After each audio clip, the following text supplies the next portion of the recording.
In this video, we address what it means to study the New Testament both academically, that is critically, and faithfully. Faithfully here has a sort of double meaning. It means in the context of faith, or in ecclesial context, but also in a way that is faithful and responsible to the ancient context of the New Testament. As far as our course thesis goes, we're sort of dealing with the historical, cultural, and religious context of the New Testament and how it is that we approach those historical, cultural, and religious contexts, how we understand them, and how we apply that understanding to an interpretation of the New Testament in our own modern context.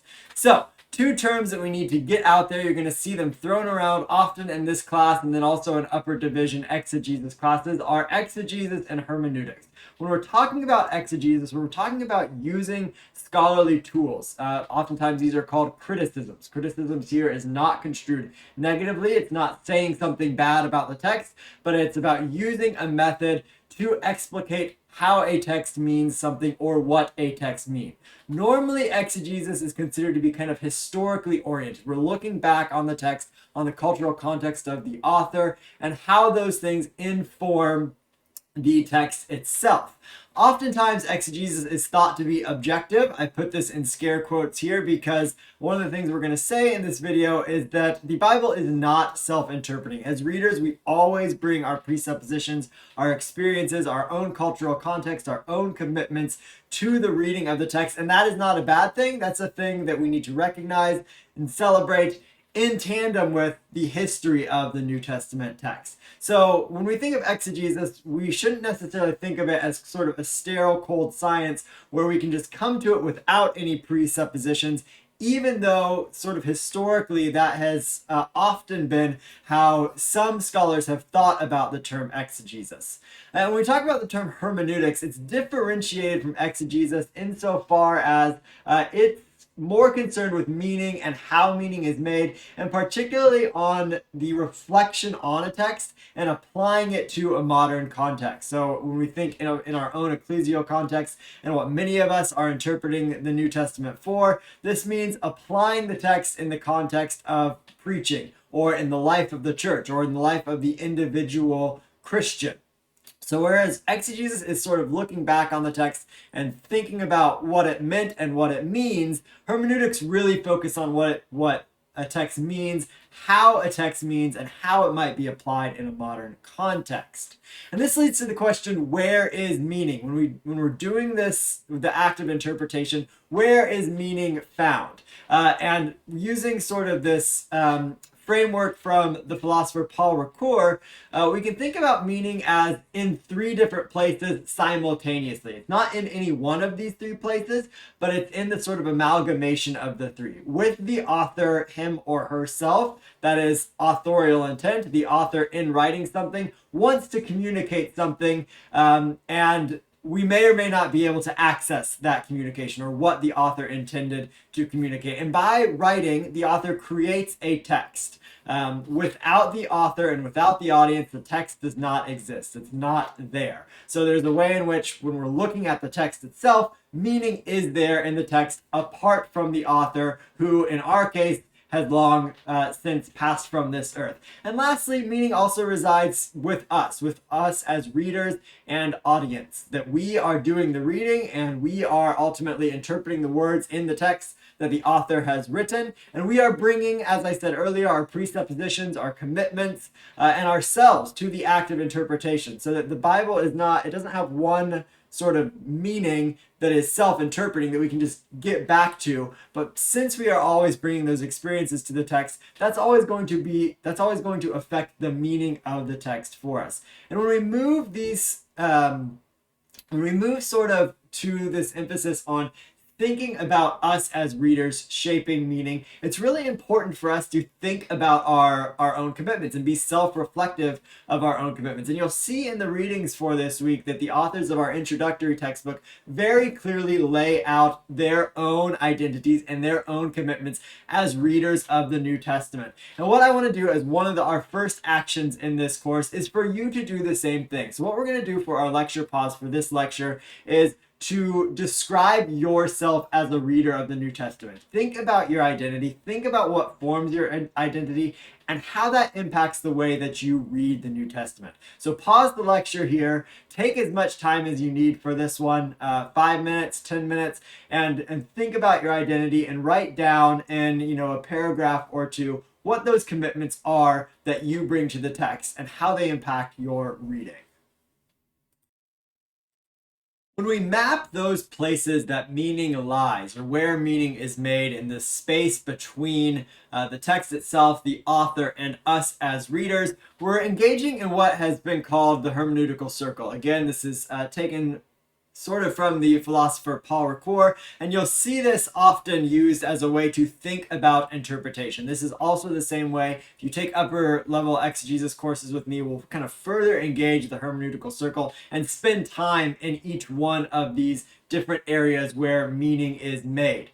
You can think of sort of the hermeneutical circle as a way to engage the text in different ways that are always circling and spiraling down to meaning. So you can kind of jump in at any one of these different places in the hermeneutical circle. And by laying out your own commitments, we started with the world in front of the text, with you as the reader. But the world in front of the text also engages other things in this hermeneutical circle, such as how the text is experienced. That is the medium. Are you reading the Bible on an electronic screen? Are you reading it in a bound Bible? Or historically in a codex or codices or in scrolls. So there's a number of different things about what comes after the text is created. If we move clockwise in our hermeneutical circle here, the world behind the text, which we're going to be attending to quite a bit in this class, is going to be interested in things like the author, who the author is writing to, anything that's in the text that is that refers to the sort of culture or history in which the text was created, and think about how those phenomena and understanding those phenomena that are different from our own context shed new light on the way that we interpret the text and the way that we read the text. And then to move to the last part of the hermeneutical circle here, the world of the text. When we're dealing with the text itself, this is going to be a number of different kind of literary elements of close readings. And in the previous video, we talked about how the New Testament is made up of different genres, and attending to the different genres of the New Testament is going to affect the way that we engage different literary elements. So something like a narrative is going to have elements like plot and characterization, whereas a letter is going to have formal elements of salutation and conclusion and letter body. So when we attend to these things in the text itself and figure out how they function for the entirety of the text, or the purpose they serve as a part of a text as a whole, we're really engaging the world of the text. And once again, we don't stop. We don't just engage one of these areas and then stop there. You continue to move throughout the hermeneutical circle, and after you have engaged the world behind the text, learn some things about the history and culture, you engage the world of the text, and you come back to your presuppositions and think about how your presuppositions further inform the world behind the text and the world of the text. And this circle, just like any circle, is infinite. We can continue to go around and around. And sometimes this is called the hermeneutical spiral, because as you continue to go around this circle, you come more and more to sort of a point of meaning where you can articulate what you understand a particular text to mean.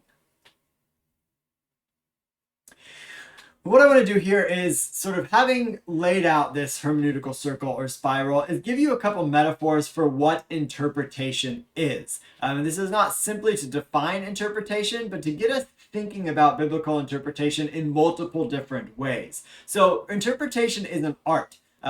It's not necessarily just a science. It's an art insofar as there's creative process involved. It's something that you have to learn to do, and it's something you have to learn to do from people who have done it before.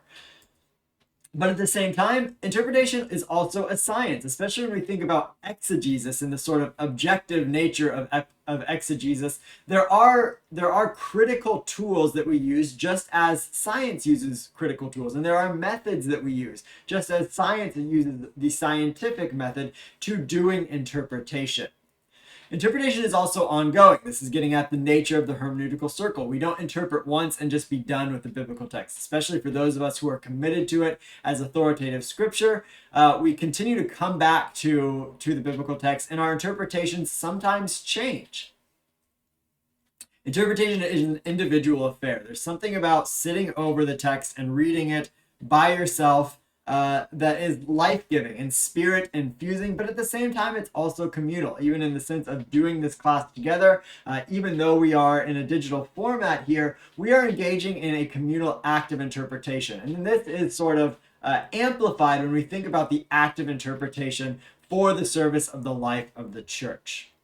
And all of this is to state that interpretation is also not neutral. If we're interpreting for a particular purpose, the way that we interpret is going to have effects on the world around us and effects on our community, whether positive or negative. And this sort of ups the ante for doing the active biblical interpretation. And you're learning in this class is that if we want to read and apply the Bible responsibly, we need to recognize that our task is a large one. And this is particularly the case when we think of academic study in the history of the church. So the academic study of Scripture, or thinking about Scripture very seriously, has been the church's business since we've had Scripture. And so what we're doing by studying the New Testament is serving the church, that we are attempting to responsibly interpret the New Testament so that life can be given, so that the Spirit may be imparted to those in our ecclesial context. And for this reason, when I come to the text, and I hope you as potential future clergy persons would come to the text with a posture of faith. So even though we are using terms like criticism and exegesis and approaching the text academically, and at times we're going to press the text for meaning, we do that out of a posture of faith, recognizing that for us in our ecclesial context, that Scripture has authority over us. And especially in Protestant context, it is the be-all, end-all for theological claims. So as we go through this semester, I encourage you to sort of take this posture of faith and not think of the critical study or the academic study of the Bible as apart from a posture of faith, but rather as included in your faithful interpretation of Scripture. That to be faithful to the theological enterprise and the enterprise of interpretation means taking a critical stance that is simultaneously faithful.